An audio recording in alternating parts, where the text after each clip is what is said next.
اللہ اکبر۔ شروع کر دیا جائے جناب۔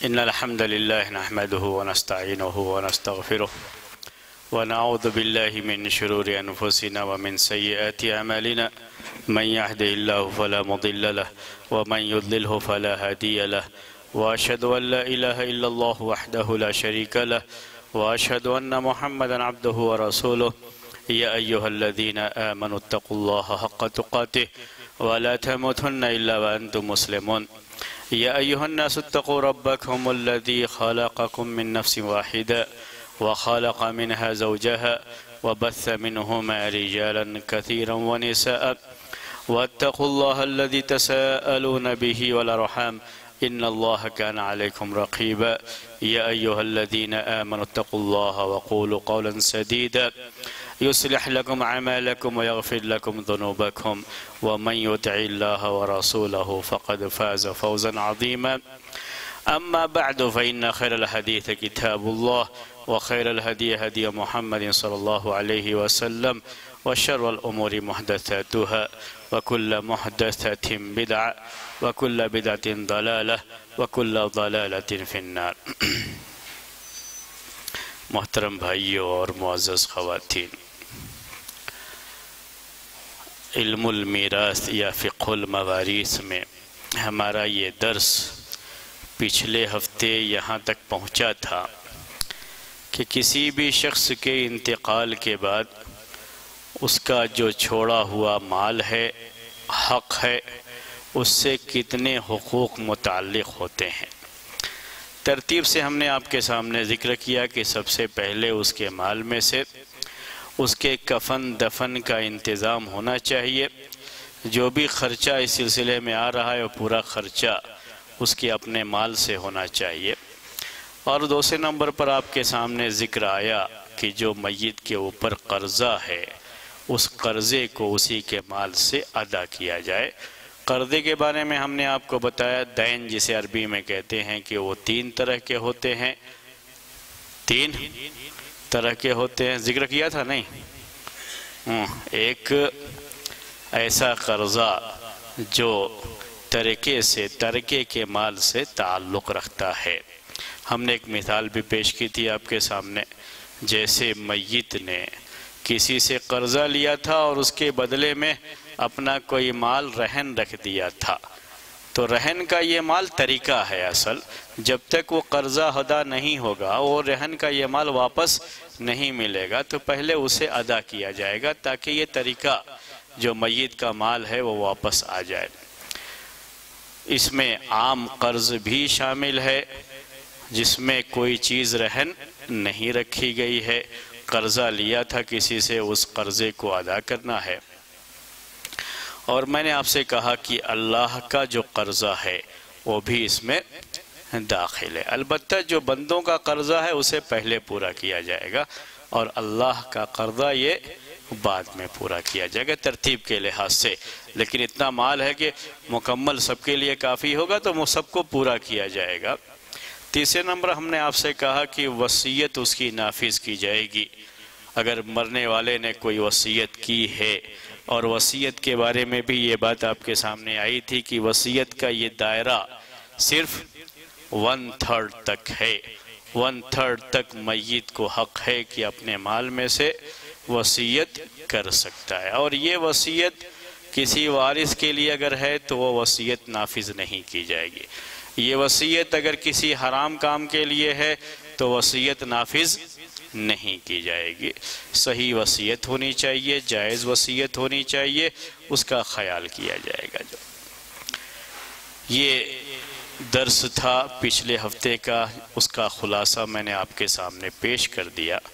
اب آج کا درس ہم عربی میں درس کو آپ کے سامنے لکھ دیں گے، بڑے ہی مختصر الفاظ میں یہ عربی میں ہوتا ہے، اس کی شرح تھوڑی لمبی ہو سکتی ہے لیکن یہ چیزیں بڑی آسان ہوتی ہیں۔ عربی میں بڑا جو ہے الفاظ بہت کم ہوتے ہیں عربی میں۔ سب سے پہلے آج ہم پڑھیں گے ارکان الارث۔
پہلا ہے ارکان الارثی، ارکان الارثی میں نے عربی میں لکھ دیا ہے، اردو میں آپ کے سامنے اس کی شرح کریں گے تو بات آپ کے سامنے واضح رہے گی انشاءاللہ۔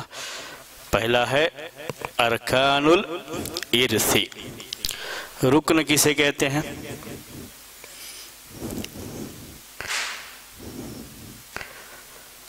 اسی کے نیچے ہے شروط الارثی، شروط اور ارکان دو لفظ آیا یہ شریعت میں، یہ دونوں لفظ یوز کرتے ہیں، استعمال کرتے ہیں، تو دونوں کا مطلب کیا ہوتا ہے؟ یہ ارکان ہیں، نماز کے یہ ارکان ہیں، وضو کے یہ ارکان ہیں، یہ شرطیں ہیں، نماز کی یہ شرطیں ہیں، کنڈیشنز ہیں۔ ارکان اور شروط کیا فرق ہے دونوں میں؟ یا پہلے رکن کسے کہتے ہیں؟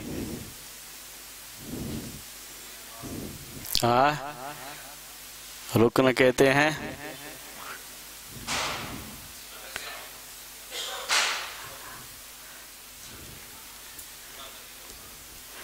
رکن کہتے ہیں بنیاد کو، ہاں، اور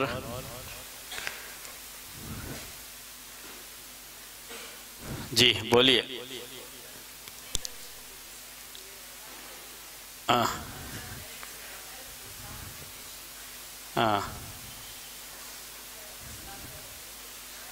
جی رکن کسے کہتے ہیں؟ پہلے عربی زبان میں رکن کسے کہا جاتا ہے؟ عربی میں یہ لفظ استعمال کرتے ہیں رکن، تو کیا مطلب ہے؟ کوئی بھی جب ہم اسلامی شریعت سے متعلق کوئی بھی چیز پڑھتے ہیں تو اس میں بہت سی عربی کی چیزیں خود بخود آ جاتی ہیں، کیونکہ اسلامی شریعت کی ساری چیزیں کس سے جڑی ہوئی ہیں؟ عربی زبان سے جڑی ہوئی ہیں، تو آپ کو لازماً جو ہے عربی کی بہت سی چیزیں معلوم ہو جاتی ہیں۔ عربی زبان کی مضبوطی، پائیداری عربی زبان کے تعلق سے یہ خود بخود ہو جاتی ہے اگر آدمی اسلامی علوم کو پڑھتا ہے۔ جو بھی آپ سبجیکٹ لیں گے اس میں یہ چیز کہیں نہ کہیں آ جائے گی، لیکن شرط یہ ہے کہ اس کو عربی کے ساتھ ہی پڑھایا جائے۔ یعنی یہی اگر میں انگلش میں لکھ دیتا تو آپ کو یہ عربی نہیں معلوم ہوگی، اس کو عربی ہی پڑھائیں گے تبھی جو ہے وہ عربی کی مضبوطی بھی ہوتی ہے ساتھ میں، نہیں تو نہیں ہوگی مضبوطی جو عربی کی۔ اسی لیے عربی علوم کو اردو والوں نے کبھی بھی عربی سے کاٹ کے نہیں پڑھایا انگلش کے مقابلے میں۔ انگلش والوں نے ہر چیز کا کیا کر دیا ہے؟ ٹرانسلیشن کرنے کی وجہ سے جو اصل لفظ تھا وہ لوگوں کے ذہن میں نہیں رہتا ہے۔ اردو والوں نے ٹرانسلیشن نہیں کیا اس کو وہی عربی لفظ ہی باقی رکھا ہے، اسی لیے وہ اس کو ویسے ہی پڑھتے ہیں، عربی جیسے لکھا ہوا ہے، بس اس میں زبان بول چال کی جو ہوتی ہے وہ اردو کر دیتے ہیں، لیکن لفظ جو ٹیکنیکل ورڈ ہے اس کا شریعت کا اس کو تبدیل نہیں کرتے، اس کو ترجمہ نہیں کرتے وہ لوگ جو ہے۔ تو یہ رکن اردو میں بھی کہیں گے، کیا کہتے ہیں اس کو؟ رکن ہی، اردو والے رکن کا ترجمہ نہیں کرتے۔ شروط کو بھی اردو میں کیا کہیں گے؟ شرط ہی کہیں گے، اس کا ترجمہ نہیں کرتے وہ لوگ، وہ عربی لفظ ہی باقی رکھا ہے کہ آپ کو وہی عربی لفظ یاد رہنا چاہیے، کیونکہ شریعت میں وہی لفظ استعمال کیا گیا تو اس لفظ کو یاد رکھنا چاہیے۔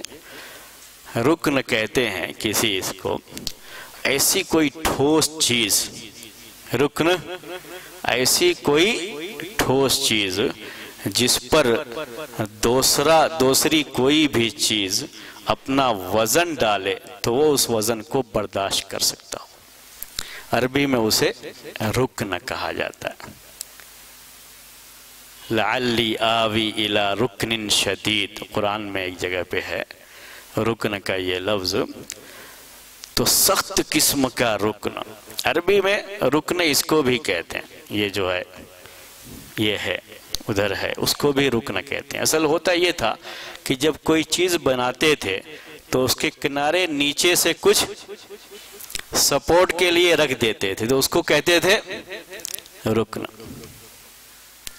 تو عربی میں کہتے ہیں رکن ما یعتمد علیہ غیرہ، ما یعتمد علیہ غیرہ، یعنی رکن کہیں گے ہر اس چیز کو جس پر کوئی دوسری چیز ڈیپینڈڈ ہوتی ہے۔ نیچے سے ہم نے یہاں پر کچھ لگایا، اوپر یہ چیز ہے، یہ کب کھڑی رہے گی؟ جب نیچے سے اس کو سپورٹ ملے گا۔ یہ تو جس سے سپورٹ ملا ہے اس کو کہا جائے گا رکن، جو یہ اس کا رکن ہے۔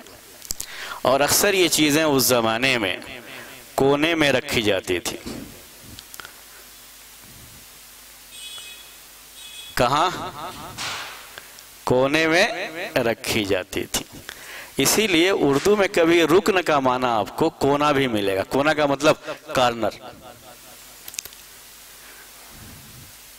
جو سپورٹ جس پر ہوتا تھا کسی چیز کا، اس کو کہاں رکھتے تھے؟ کونے میں، بیچ میں نہیں رکھتے، کونے میں رکھتے تھے، تاکہ لوگوں کو پریشانی، بیچ کا کوئی معاملہ نہ رہ جائے، تو اس کے لیے اس کو کونے میں رکھتے تھے، کارنر میں رکھتے تھے۔ تو عربی زبان میں اسے رکن کہا جاتا تھا، رکن۔ یہ تو لینگویج کی بات ہو گئی۔ لیکن جب شریعت کی کسی بھی کتاب میں آپ کوئی بھی سبجیکٹ پڑھیں، چاہے فقہ پڑھیں، چاہے اصول پڑھیں، چاہے حدیث پڑھیں، قرآن پڑھیں، علوم قرآن پڑھیں، علوم حدیث پڑھیں، یا ابھی جو ہم میراث پڑھ رہے ہیں میراث پڑھیں، کوئی بھی سبجیکٹ پڑھیں گے، اگر اس میں رکن کا لفظ آتا ہے کہ یہ اس کے لیے رکن ہے، جیسے نماز کے لیے سورہ فاتحہ پڑھنا رکن ہے کہتے ہیں، وضو کے لیے چہرے کا دھونا رکن ہے۔ جب کہتے ہیں رکن تو مطلب ہوتا ہے کہ ایسی چیز جس کے بغیر وہ چیز مکمل نہیں ہو سکتی۔ اگر وہ چیز نہیں پائی جاتی ہے تو اس عبادت کو عبادت ہونے کا درجہ نہیں ملے گا، دوبارہ پڑھنا پڑے گا، دوبارہ اسے کرنا پڑے گا۔ جیسے عرفہ میں قیام کرنا ایک حاجی کے لیے رکن ہے، حج کے ارکان میں سے ایک رکن کیا ہے؟ عرفہ میں قیام کرنا، وقوف کرنا کہتے ہیں عربی میں، ٹھہرنا عرفہ کے میدان میں۔ کوئی اگر نہیں کر سکا یہ تو حج نہیں ہے اس کا۔ جب ہم نے کہا سورہ فاتحہ پڑھنا نماز میں رکن ہے، نہیں پڑھا تو نماز نہیں ہوگی۔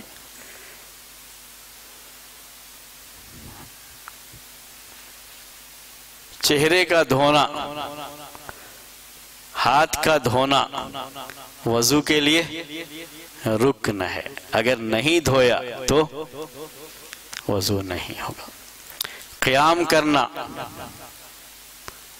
نماز کے لیے رکن ہے، قیام نہیں کیا تو نماز نہیں ہوگی۔ ہمیشہ رکن کا یہ بھی ذہن میں رکھیے کہ یہ کہا جاتا ہے للقادر علیہ، یعنی جو اس پر قادر ہے، جو اگر کبھی کوئی مجبوری معذوری کا مسئلہ آ جاتا ہے تو وہ الگ حکم ہو جاتا ہے، اس کو چھوڑ کر کے جو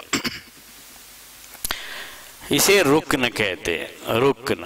اس کے بغیر وہ عبادت مکمل نہیں ہوتی ہے، اور ناقص بھی ایسی ناقص ہوتی ہے کہ دوبارہ کرنا پڑے گا اسے، دوبارہ اس کام کو کرنا پڑے گا، دوبارہ اس عبادت کو ادا کرنا پڑے گا، اس کو رکن کہتے ہیں۔ اس کے بغیر اس چیز کا مکمل تصور نہیں ہو سکتا، اسے رکن کہا جاتا ہے۔ میں نے کئی مثالیں دے کر کے آپ کو رکن کے بارے میں سمجھایا۔ اب اس کے بعد شرط کسے کہتے ہیں؟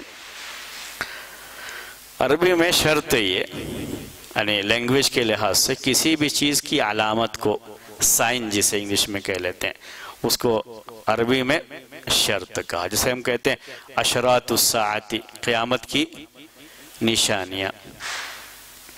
تو یہ اشراط شرطن ہی کی جمع ہے۔ شرطن کی جمع عربی میں اشراط بھی آتی ہے، شروط بھی آتی ہے۔ تو ہم نے شاید شروط کا لفظ استعمال کیا ہے، اور زیادہ یہی لفظ استعمال بھی کرتے ہیں۔ کسی کہتے ہیں شرط کسی عبادت کے لیے جو کہا جاتا ہے کہ یہ شرط ہے، جیسے ہم نے کہا کہ نماز کے لیے وضو شرط ہے، نماز کے لیے وضو شرط ہے۔ تو شرط کا مطلب کیا ہوتا ہے؟ یہ میں نے معنی تو بتا دیا شرط کا معنی کیا ہوتا ہے عربک لینگویج کے لحاظ سے، لیکن شرط جب کہتے ہیں عبادات کے اندر کہ یہ اس کے لیے شرط ہے، اس کے بغیر یہ چیز نہیں ہوگی، یہ اس کے لیے کنڈیشن ہے، اس کے بغیر یہ چیز نہیں ہوگی۔ ہاں، جیسے نماز کے لیے وضو شرط ہے، زکوٰۃ کے واجب ہونے کے لیے نصاب شرط ہے، نصاب تک مال کا پہنچنا۔ جی، شرط معلوم ہوگا کسے کہتے ہیں؟ کہتے ہیں شرط فقہ کی اصطلاح میں، اصول فقہ میں، ما یلزم من عدمہ العدم، عربی میں ایسے کہتے ہیں اس کو، ما یلزم من عدمہ العدم ولا یلزم من وجودہ وجود ولا عدم لذاتہ۔ یہ عربی میں کہتے ہیں، میں آپ کو اردو میں سمجھا رہا ہوں، اتنا پریشان مت ہوئیے گا کہ ہم کہاں جو ہے اس کو سمجھیں گے، چونکہ ہم لوگ عربی میں ہی پڑھاتے ہیں تو اس کی وجہ سے چیزیں عربی میں ہی ذہن میں رہتی ہیں، جو بھی اس طرح کی چیزیں ہوتی ہیں عربی میں ہی ذہن میں رہتی ہیں، جو کیونکہ عربی میں ہی پڑھاتے آئے ہیں کافی زمانے سے۔ تو عربی میں اسے کیا کہتے ہیں؟ ما یلزم من عدمہ العدم، جس کے نہ ہونے سے حکم کا نہ ہونا لازم آتا ہے، جس کے نہ ہونے سے، کنڈیشن کے پورے نہ ہونے سے، شرط کے پورے نہ ہونے سے حکم کا نہ ہونا لازم ہے، یہ ضروری ہے۔ ما یلزم من عدمہ العدم عربی میں کہتے ہیں۔ کبھی آپ دیکھیں گے آج کل وہ بہت سارے آفرز وغیرہ رہتے ہیں تو نیچے لکھ دیتے ہیں کنڈیشنز اپلائی، جب تک وہ کنڈیشن نہیں ہوگی آپ کو وہ چیز نہیں ملے گی۔ سمجھ رہے نا اس چیز کو؟ یہی شریعت کے اندر بھی ہے، شرط کا مطلب یہی ہوتا ہے کہ جب تک وہ شرط پوری نہیں ہوگی وہ حکم صحیح نہیں ہوگا۔ تو اگر شرط نہیں پائی گئی تو حکم بھی نہیں پایا جائے گا۔ اگر کہیں پہ کسی سپر مارکیٹ میں یہ ہے کہ 5000 کا اگر آپ نے سامان خریدا ہے تو آپ کو ایک ڈنر سیٹ فری دیا جائے گا، اگر 5000 تک نہیں پہنچا تو نہیں ملے گا ڈنر سیٹ۔ شرط کا مطلب یہی سمجھتے ہیں نا آپ؟ کنڈیشن کا مطلب ہر کوئی تو یہی سمجھتا ہے، یہی شریعت کے اندر بھی چیز ہے، یہی ہے، یہی عربی میں ہے۔ یہ کیا کہتے ہیں عربی میں؟ اس کو دیکھیں پھر سے کہتا ہوں، ما یلزم من عدمہ العدم، یعنی جس کے نہ ہونے سے حکم کا نہ ہونا لازم ہوتا ہے، شرط اسے کہتے ہیں، کنڈیشن اسے کہتے ہیں۔ اگر وہ کنڈیشن نہیں پائی گئی تو وہ حکم بھی لاگو نہیں ہوگا۔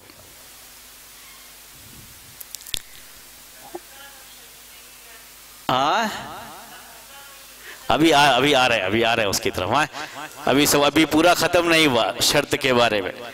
کنڈیشن یہی ہوتی ہے، اگر یہ کہا جائے کسی سے، باپ نے اپنے بیٹے سے کہا کہ اگر تم اس امتحان میں، اس جو ہے یعنی ٹیسٹ میں فرسٹ رینک آ گئے تو میں تمہیں ایک گاڑی خرید کر دوں گا۔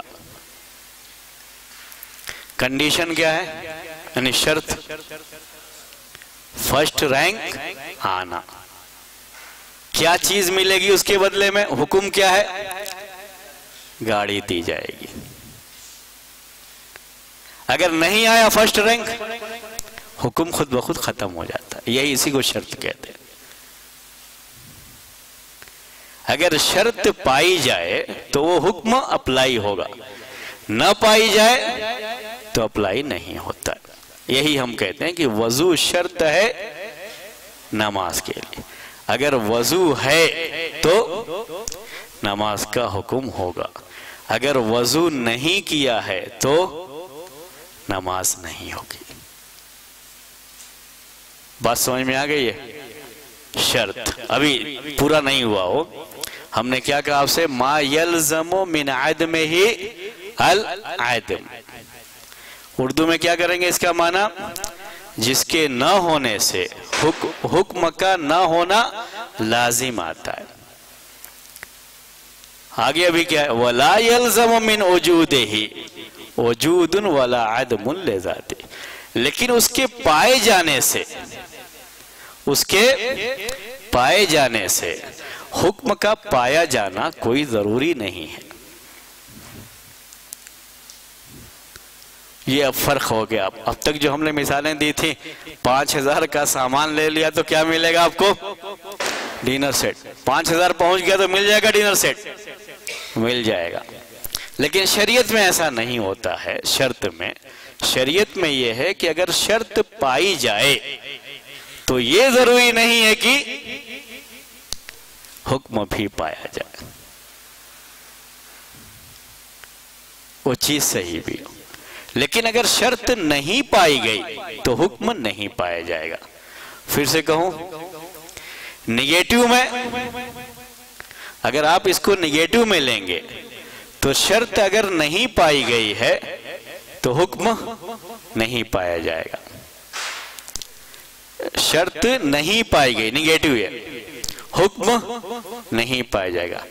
لیکن اگر پازیٹیو میں ہے یعنی شرط پائی گئی تو حکم کا پایا جانا ضروری نہیں ہوتا. جبکہ یہ اسٹور والا جو سپر مارکیٹ والا ہے، شرط پائی گئی تو آپ کو ملے گا وہ ڈنر سیٹ، نہیں پائی گئی تو نہیں ملے گا. جو میں نے آپ کو باپ اور بیٹے کی مثال دی، اگر فرسٹ رینک آیا تو اس کو ملے گا، وہ انعام ملے گا، نہیں آیا تو نہیں ملے گا.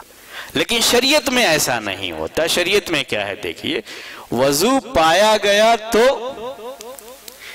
نماز پائی جائے گی ضروری نہیں ہے. وضو نہیں پایا گیا تو نماز نہیں ہوگی. نگیٹو میں ہے یہ، پازیٹیو میں نہیں ہے. پھر سے کہوں یا ابھی سمجھ میں آ گیا؟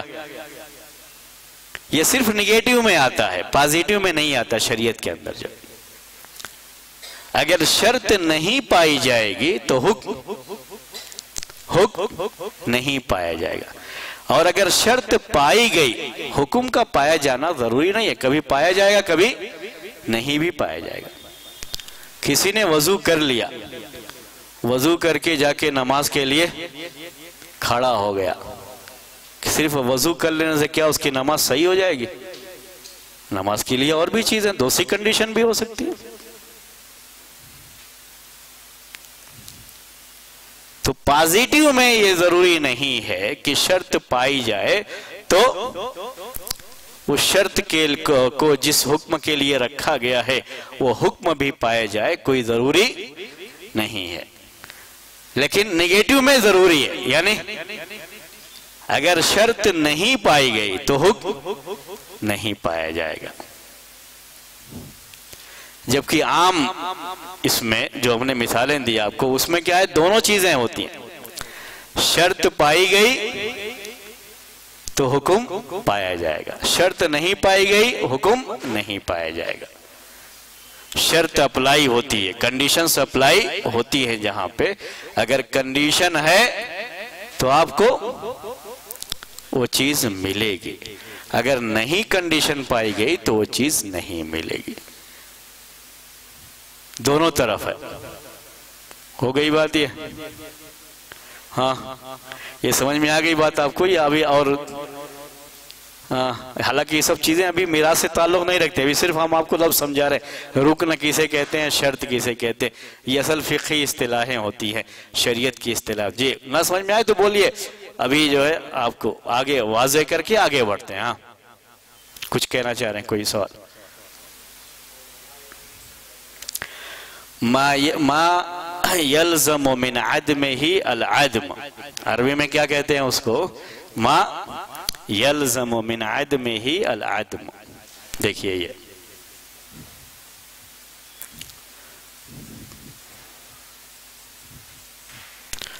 ما یلزم من عدمہ العدم، یہ ما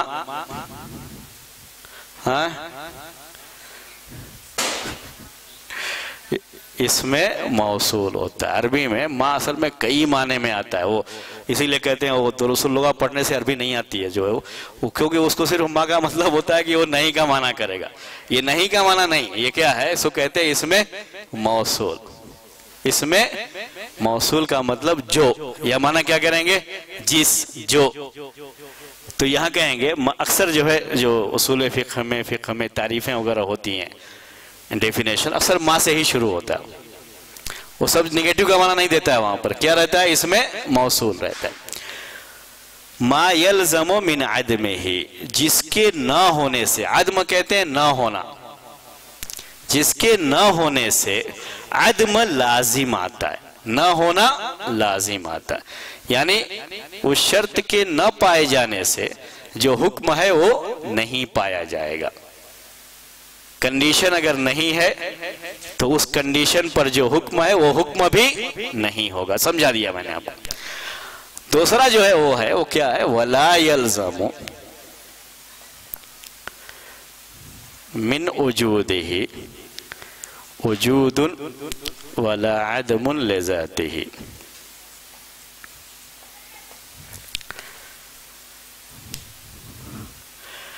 یہ لا نافیہ ہے، یعنی نیگیٹو کا معنی.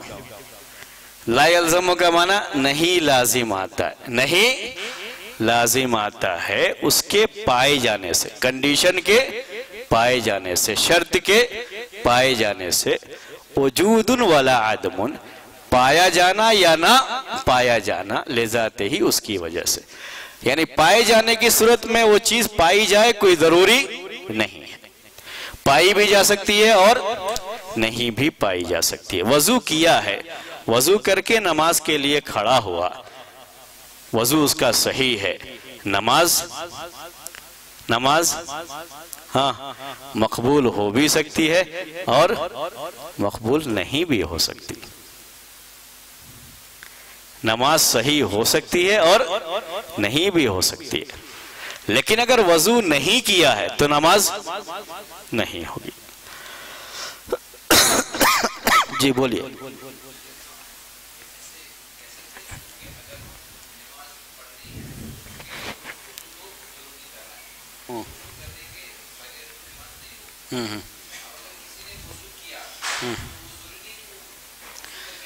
جی ہاں، یہ بھی ضروری نہیں ہے، یہ بھی ضروری نہیں ہے. اسی لئے کہتے ہیں وہ کوئی ضروری نہیں کہ وہ چیز پائی بھی جائے. شرط نہ پائی جائے تو بالکل واضح بات ہے کہ وہ حکم نہیں کا ہوگا. لیکن پائے جانے کی صورت میں وہ حکم بھی نہ پازیٹیو لحاظ سے نہ نیگیٹیو لحاظ سے، کسی لحاظ سے بھی ضروری نہیں ہوتا. دونوں چیزیں ہو سکتی ہیں. یہ تو خیر ابھی ہم نے ہٹ کر کے باتیں کی ہیں آپ کو سمجھانے کے لیے. یہ اب پھر سے ہم آتے ہیں. ابھی یہ سوال تھا کہ پھر شرط اور رکن میں کیا فرق ہے، وہ بھی سمجھ لیجیے. رکن کی اور شرط میں کیا، رکن اور شرط دونوں میں یہ بات آئی، اگر رکن نہیں پایا گیا تو وہ عبادت صحیح نہیں ہوگی، اگر شرط بھی نہ پائی جائے تو عبادت صحیح نہیں ہوگی. دونوں میں یہ چیز ہے. لیکن دونوں میں فرق یہ ہے کہ رکن ہمیشہ عبادت کا ایک حصہ ہوتا ہے. رکن عبادت کا ایک حصہ ہے، شرط اس سے باہر کی چیز ہے. یہی دونوں میں فرق ہوتا ہے.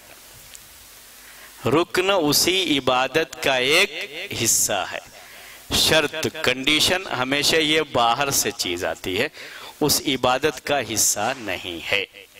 جیسے ہم نے آپ سے کہا سورہ فاتحہ پڑھنا یہ رکن ہے، اسی عبادت کا ایک حصہ ہے. قیام کرنا، رکوع کرنا، سجدہ کرنا یہ رکن ہے، اسی عبادت کا، نماز کا ایک حصہ ہے. وضو کرنا شرط ہے کیونکہ یہ نماز کا حصہ نہیں ہے۔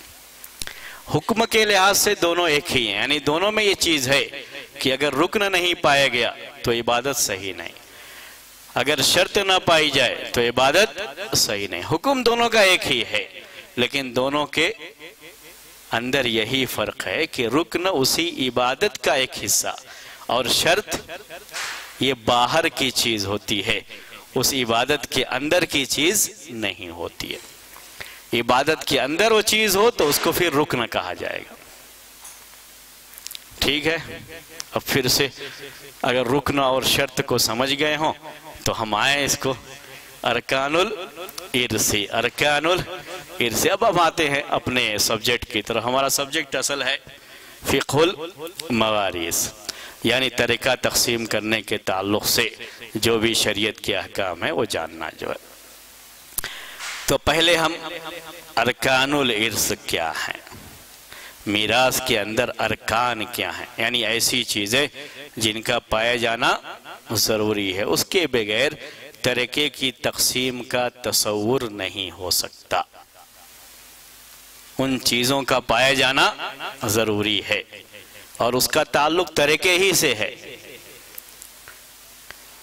ٹھیک ہے، تو اس کو کہیں گے ارکان۔ تو اس پر لکھا ہوا دیکھیے اوپر، ارکان الارث واحد اثنین ثلاثہ لکھا ہے نا۔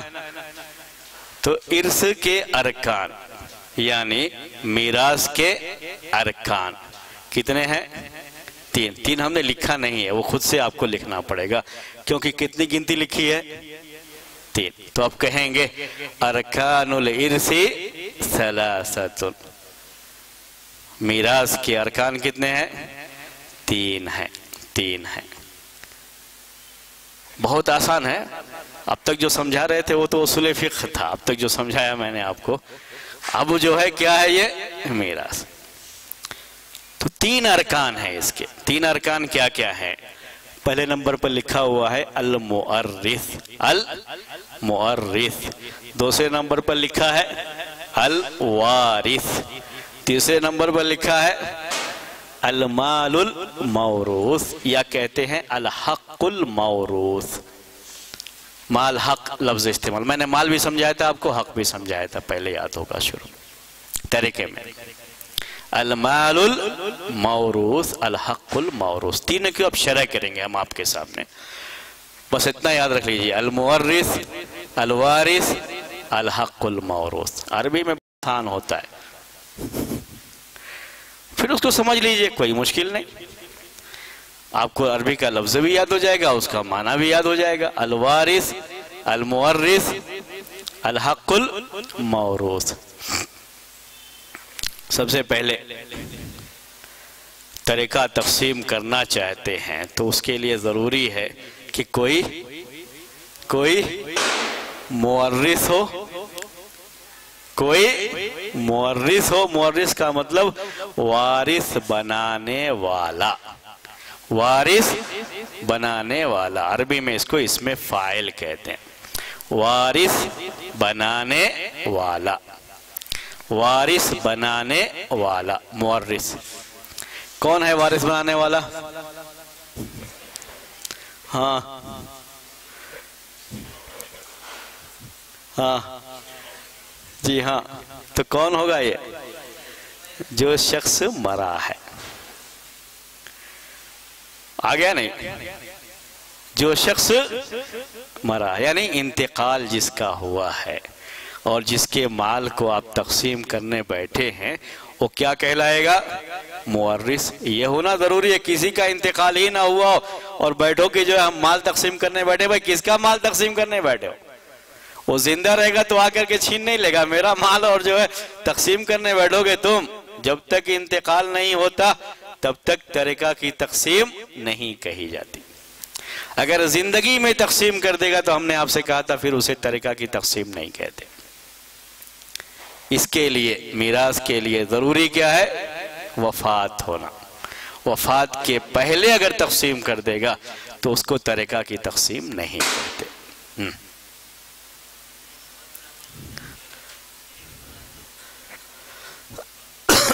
یہ ایک الگ مسئلہ، لیکن اس کو طریقہ نہیں کہتے۔ اب وہ کیسے کرے زندگی میں وہ ایک الگ بات ہے، لیکن اس کو طریقہ کی تقسیم نہیں کہیں گے۔ کب کہتے ہیں میراث اور طریقہ کی تقسیم؟ جب اس کے مرنے کے بعد اس کا مال تقسیم کیا جائے گا۔ اسی لیے وہ خود تقسیم نہیں کر سکتا کبھی بھی، کیونکہ وہ تو کہیں اور ہوگا، کسی اور دنیا میں ہوگا، وہ تقسیم کیسے کرے گا وہ جو ہے۔ تو سب سے پہلا رکن کیا ہے اس کے لیے؟ کیا ہونا ضروری ہے؟ مورث کا ہونا۔ مورث جو وارث بنانے والا ہے۔ باپ کا انتقال ہوا تو اس کا بیٹا اس کا وارث، اور باپ کیا ہوا؟ مورث ہوا۔ بھائی کا انتقال ہوا اور اس کا دوسرا بھائی اس کا وارث بن رہا ہے، تو جس بھائی کا انتقال ہوا وہ مورث ہو گیا، اور جس کو حصہ ملے گا یہ اس کا وارث ہو گیا۔ انتقال کرنے والا شوہر ہے، شوہر یہ مورث ہو گیا، اس کی بیوی کو اس کے مال میں سے حصہ ملے گا، تو بیوی کیا بن گئی؟ وارث بن گئی۔ ابھی مورث کا لفظ سمجھ میں آ گیا، ہاں؟ لیکن عربی میں اس کو بہت دقیق، یعنی بہت ہی تعبیر میں، جو عربی کی تعبیر کی بڑے جو ہے اہمیت ہوتی ہے، کہتے ہیں اسی لفظ کے ساتھ اس کو یاد رکھنا چاہیے۔ اس کو کہتے ہیں مورث کسے کہیں گے؟ وَهُوَ الْمَيِّتُ وَهُوَ الْمَيِّتُ أَوِ الْمُلْحَقُ بِالْأَمْوَاتِ۔ الْمَيِّتُ أَوِ الْمُلْحَقُ بِالْأَمْوَاتِ۔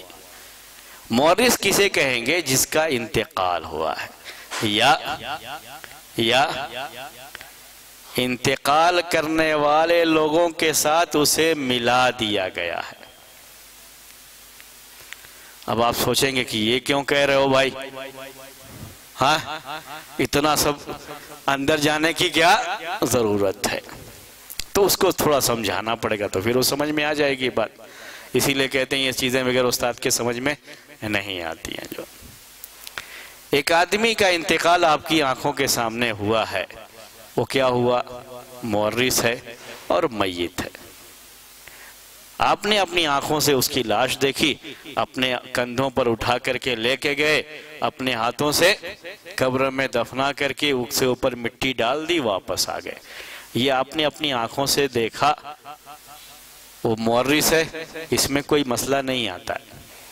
اب اس کی جائیداد تقسیم کی جائے گی، کوئی مسئلہ نہیں آتا۔ لیکن کبھی ایسا ہو جاتا ہے کہ ایک آدمی کہیں گیا، اس کے بعد اس کی کوئی خبر ہی نہیں ملی، پتہ ہی نہیں ہے کہ یہ آدمی زندہ ہے یا مر گیا۔ اس کی پراپرٹی کو کیا کریں گے؟ بولیے۔ یہی ہے اصل، وہی جو ابھی میں آپ کو عربی میں بول رہا تھا نا، اس میں اسی کو بیان کیا گیا۔ تو کبھی یہ مورث آپ نے اس کو اپنی آنکھوں سے اپنے سامنے مرتے ہوئے دیکھا ہے، خود دفنایا، تو کوئی مسئلہ ہی نہیں آتا۔ لیکن کبھی ایسا بھی ہوتا ہے کہ ایک آدمی کہیں گیا، گم ہو گیا۔ گم ہونے کی خبریں آتی رہتی ہیں نا آج کل زیادہ، کہ آدمی گم ہو گیا، پتہ ہی نہیں ہے اس کا، خبر ہی نہیں ملی ہے۔ اس کو عربی میں مفقود کہتے ہیں، عربی میں مفقود۔ تو کیا اب اس کی پراپرٹی تقسیم ہی نہیں ہوگی؟ کب تک اس کا انتظار کریں گے؟ ایک الگ بحث ہے، لیکن اس کا ایک انتظار کر کے جب اس کے گھر والے قاضی یعنی جج کے پاس جائیں گے، کہیں گے ہم کب تک انتظار کریں گے؟ پراپرٹی کیا کر دی جائے؟ تقسیم کر دی جائے۔ ہم کب تک انتظار کریں گے؟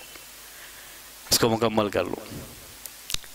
اب قاضی فیصلہ کرتا ہے کہ یہ آدمی مر چکا، اور اس کے بعد اس کی پراپرٹی تقسیم کرنے کا آرڈر قاضی، آدمی خود نہیں کر سکتا، یہ قاضی کے پاس جانا پڑے گا، جج کے پاس جانا پڑے گا۔ تو اس کو بھی مورث کہا جائے گا، حالانکہ ہمارے سامنے ہاں وہ مرا نہیں ہے، ہم نے اس کی لاش کو اپنی آنکھوں سے دیکھا نہیں ہے. یعنی اگر کیا کہتے ہیں اس کو آج کل جو ہے ڈیتھ سرٹیفکیٹ کیا کہتے ہیں، ہاں ڈیتھ سرٹیفکیٹ، تو ہندوستان میں تو یہ ویسے بھی مل جاتے ہیں، آدمی زندہ رہتا ہے تب بھی مل جاتی ہے. تو ڈیتھ سرٹیفکیٹ پہ جو ہے تقسیم کرنے کا مسئلہ نہیں ہے، یہ اپنی آنکھوں سے دیکھا ہے، یا یہ کہ جج نے فیصلہ کیا ہے کہ یہ آدمی مر چکا ہے. اس کی ایک مدت ہوتی ہے، اس مدت کے گزرنے کے بعد جج فیصلہ کر دیتا ہے کہ اب اس عمر کے لوگ زندہ عام طریقے سے نہیں رہتے ہیں، وہ فیصلہ کر دیتا ہے.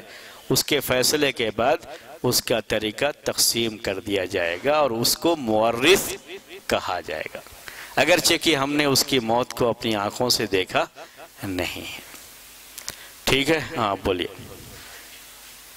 وہی میں نے آپ سے کہا، یہ جو ہے قاضی جج کے اوپر ڈیپینڈ کرتا ہے، وہ جج جانتا ہے ان چیزوں کو، اور اس میں کافی فقہی، اس میں کافی اختلاف ہے، اور پہلے کے زمانے میں اور آج کے زمانے میں کافی فرق ہو چکا ہے.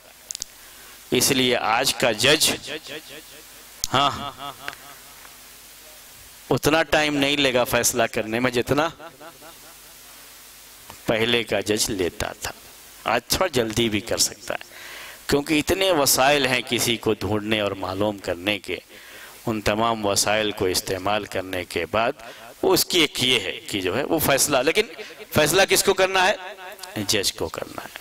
اور لوگ اس کے گھر والے خود فیصلہ کر کے تقسیم نہیں کر سکتے، یہ ان کو حق نہیں پہنچتا ہے. بس اتنا ذہن میں رکھیے. وہ پہلے کبھی 90 سال 80 سال یہ جو ہے اس کے گزر جانے کے بعد جو ہے اس کو بارے میں فیصلہ، اصل یہ مسئلہ زیادہ بیوی کے بارے میں آتا ہے. یعنی مان لیجئے شوہر ہاں گم ہو گیا، اب بیوی کب تک اس کا انتظار کر سکتی ہے؟ اس کو دوسری شادی کی اجازت کب ملے گی؟ یہ مسئلہ صرف اسی میں نہیں، اس میں بھی آتا ہے سر. تو یہ چیز کس کو، یہ فیصلہ کس کو کرنا ہے؟ قاضی کو کرنا ہے، جج کو کرنا ہے. لیکن وہ فیصلہ الگ ہے جو بیوی کے لیے کرتا ہے قاضی،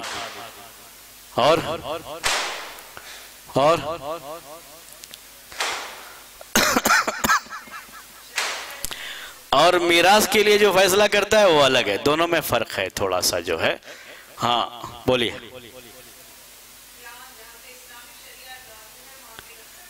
جی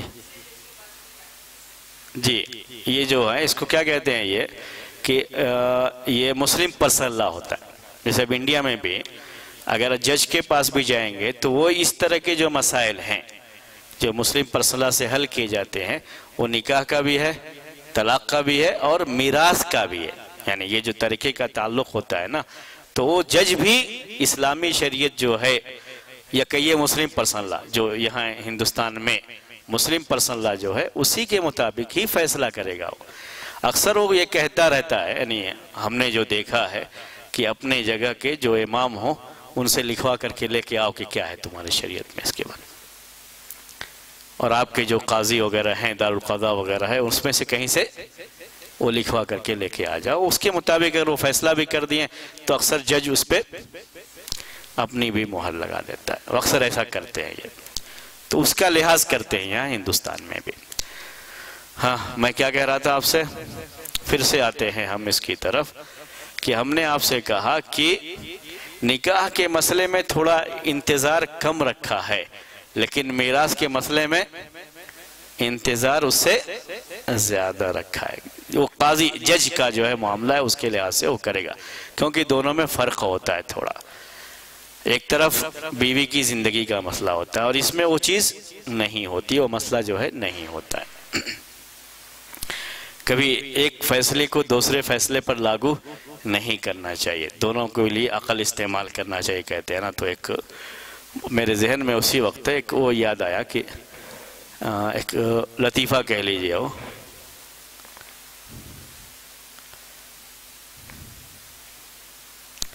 ایک گنگا آدمی جو بات نہیں کر سکتا، وہ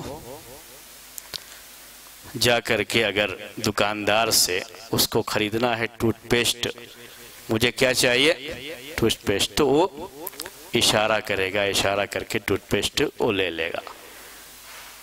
ایک اندھا آدمی اگر گیا ہے چشمہ لینے تو کیسے اشارہ کرے گا؟ تو ایسے جلدی سے بول دیتے، تو کیا کریں گے؟ وہ ایسا اشارہ کرے گا۔ جو اب اندھے آدمی کو اشارے کی ضرورت نہیں ہے کیونکہ وہ زبان سے بول دے گا۔ تو یہ دونوں کا حکم الگ الگ ہوتا ہے۔ کبھی یہ نہ سوچیں کہ جو اس کا حکم ہے، یعنی جو ایک بیوی جو اپنے شوہر کے، جو گم ہونے والے شوہر کا انتظار کر رہی ہے، جتنی مدت اس کو انتظار کروایا گیا اتنا ان کے لیے بھی کافی ہے، کوئی ضروری نہیں ہے۔ دونوں الگ الگ مسئلے ہیں، دونوں کو ایک دوسرے کے ساتھ جوڑا نہیں جائے گا۔ جو تو میں آپ سے یہ کہہ رہا تھا کہ یہ پہلا رکن ہے۔ پہلا رکن کیا ہے؟ مورث۔ تقریباً پون گھنٹہ ٹائم ہو گیا مجھے بولتے ہوئے، اب تک ہم نے صرف کتنا آپ کو پڑھایا ہے؟ المورث۔ المورث کسے کہتے ہیں؟ مورث کسے کہتے ہیں؟ مرنے والے شخص کو جس کے مال کو تقسیم کرنے کے لیے ہم بیٹھے ہیں، اس کو کہا جاتا ہے مورث۔ دوسرا ہے وارث، لکھا ہوا ہے وارث۔ وارث کسے کہتے ہیں؟ کہتے ہیں وَهُوَ الْحَيُّ أَوِ الْمُلْحَقُ بِالْأَحْيَاءِ۔ عربی میں ایسے لفظ استعمال کرتے ہیں، میں آپ کو اردو میں سمجھا رہا ہوں اس لیے عربی میں لکھا نہیں میں نے، کہ خامخواہ آپ اس کو عربی دیکھ کر کے پریشان ہوتے رہیں گے اور آئندہ ہفتے سے پھر سوچے لگیں گے بھائی یہ تو بڑا مشکل معاملہ ہے، یہیں سے راستہ بدل لو، آگے چل کے پریشانی بڑھ سکتی ہے جو ہے۔ اسی لیے اس کو اردو میں ہی سمجھ لیجئے۔ پہلا کیا تھا؟ مورث۔ دوسرا ہے وارث۔ وارث کسے کہتے ہیں؟ مرنے والے شخص کے رشتہ داروں میں سے جو اس وقت زندہ ہیں اور جن کا حصہ اللہ تبارک و تعالی نے متعین کیا ہے یا جن کو وارثین میں شمار کیا ہے، اور مرنے والے کے مرنے کے ٹائم میں اس کا زندہ ہونا ضروری ہے، یا تو وہ زندہ آپ کی آنکھوں کے سامنے ہو یا زندہ لوگوں کے ساتھ اسے جوڑ دیا گیا ہو۔ کاپی پیسٹ سمجھتے ہیں نا، اس کے ساتھ ہی اس کو بھی پیسٹ کر دیا گیا زندہ لوگوں کے ساتھ۔ اب جو زندہ ہیں وہ تو سمجھ میں آ رہا ہے آپ کو، لیکن جو زندہ لوگوں کو نظر نہیں آ رہے ہیں وہ کیا ہے وہ سمجھانا ہے آپ کو۔ جیسے اگر کوئی حمل سے ہے، وارث سمجھ لیجئے گا کیا ہے یہ؟ حمل۔ شوہر کا انتقال ہوا، بیوی حمل سے ہے۔ ہاں بولیے، بیوی تو ہے ہی وارث، وہ تو زندہ ہے آپ کی آنکھوں کے سامنے۔ بیوی کے پیٹ کا جو بچہ ہے ہو سکتا ہے صرف ایک ہی دن گزرا ہو حمل کو، کوئی جان نہیں، کوئی چیز نہیں، لیکن وہ بھی وارث ہے۔ اسی لیے کہتے ہیں زندہ ہو یا زندوں کے ساتھ اسے جوڑا گیا ہو۔ یہ زندوں کے ساتھ جوڑنے کا جو مسئلہ ہے وہ کس کے ساتھ جڑا ہوا ہے؟ حمل کے ساتھ ہے سر۔ اس کے لیے عربی میں یہ لفظ استعمال کرتے ہیں، ہم اردو میں آپ کو اسے سمجھا رہے ہیں۔ یا تو ہماری آنکھوں کے سامنے زندہ ہے یا زندوں کے ساتھ اسے جوڑا گیا ہے، یہ حمل سے تعلق رکھتا ہے۔ اگر یہ معلوم ہے کہ مرنے کے ٹائم اس کے بیوی حاملہ تھی، چاہے وہ 1 گھنٹے کی ہی حاملہ کیوں نہ رہی ہو، اس حمل کو بھی مرنے والے کے مال میں سے حصہ ملے گا۔ تو وارث میں وہ بھی داخل ہے، حالانکہ اس ٹائم میں ابھی وہ زندگی تو نہیں ہوتی ہے اس کے اندر، روح تو نہیں پھونکی جاتی ہے، لیکن وہ اس میں داخل ہے۔ بولیے